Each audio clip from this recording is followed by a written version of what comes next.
এই কাহিনীটি হলো একজন বৃদ্ধা মহিলার এবং তার প্রার্থনার শক্তি, যা আমাদের শেখায় সহজ সরল মন থেকে প্রার্থনা করা কত শক্তি। একদিন বৃদ্ধা দোকানে গেলেন সবজি কেনার জন্য। তার কাছে সবজি কেনার কোনো পয়সা ছিল না। দোকানদারের কাছে বিনতি করলেন সবজি ধারে দেওয়ার জন্য।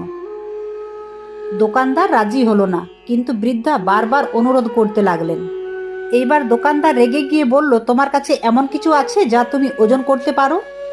তাহলে সে দাঁড়িপাল্লায় রাখো, আমি সেই মাপ অনুযায়ী তোমাকে সবজি দিচ্ছি। বৃদ্ধা কিছুক্ষণ ভাবলেন, তার কাছে এমন কিছু ছিল না যা তিনি দাঁড়িপাল্লায় মাপতে পারেন। কিছুক্ষণ চিন্তা করার পর তার ঝুড়ি থেকে পুরনো একটি কাগজের টুকরো বের করে তার উপর কিছু লিখলেন। তারপর সেটা দাঁড়িপাল্লায় ওজন করতে দিলেন। তা দেখে দোকানদার হাসতে থাকলো। দোকানদার ভাবলো, বৃদ্ধা এটা শুধু শুধুই করে সময় নষ্ট করছে। এই কাগজের টুকরোই কতই বা ওজন হবে। দোকানদার বৃদ্ধার হাত থেকে নিস্তার পাওয়ার জন্য কথা না বাড়িয়ে কিছু সবজি নিয়ে আরেকটি দাঁড়িপাল্লার দিকে রাখলেন। আর ঠিক তখনই একটি চমৎকার ঘটনা ঘটল। কাগজের পাল্লাটা নিচে রয়ে গেল আর সবজির পাল্লাটা উপরে উঠে গেল। দোকানদার নিজের চোখে বিশ্বাস করতে পারল না। আরও সবজি সে পাল্লায় রাখল, কিন্তু কাগজ রাখা পাল্লাটি নিচেই রইল। দোকানদার হায়রান হয়ে গেল। এবার সেই কাগজটি সে হাতে নিয়ে দেখল, সেই কাগজে বৃদ্ধা লিখেছিল, হে কৃষ্ণ, তুমি তো সবই জানো, এখন সব কিছু তোমার হাতে। এটা পড়ে দোকানদার অবাক হয়ে গেল।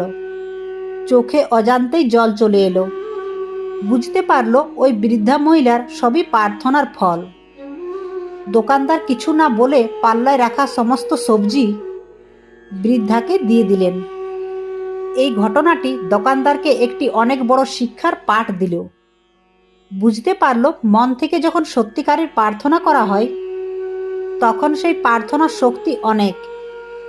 বাস্তবে প্রার্থনার অনেক শক্তি, সে 1 ঘন্টারই হোক বা 1 মিনিটেরই হোক।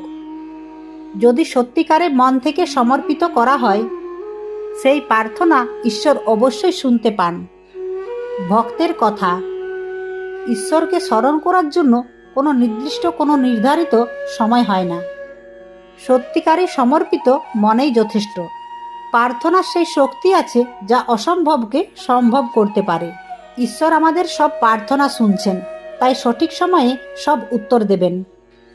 তাই তাকে সর্বদা স্মরণ করুন এবং তার উপর বিশ্বাস রাখুন। ভক্তি ভরে তাকে ডাকুন। বন্ধুরা, ভিডিওটি যদি ভালো লেগে থাকে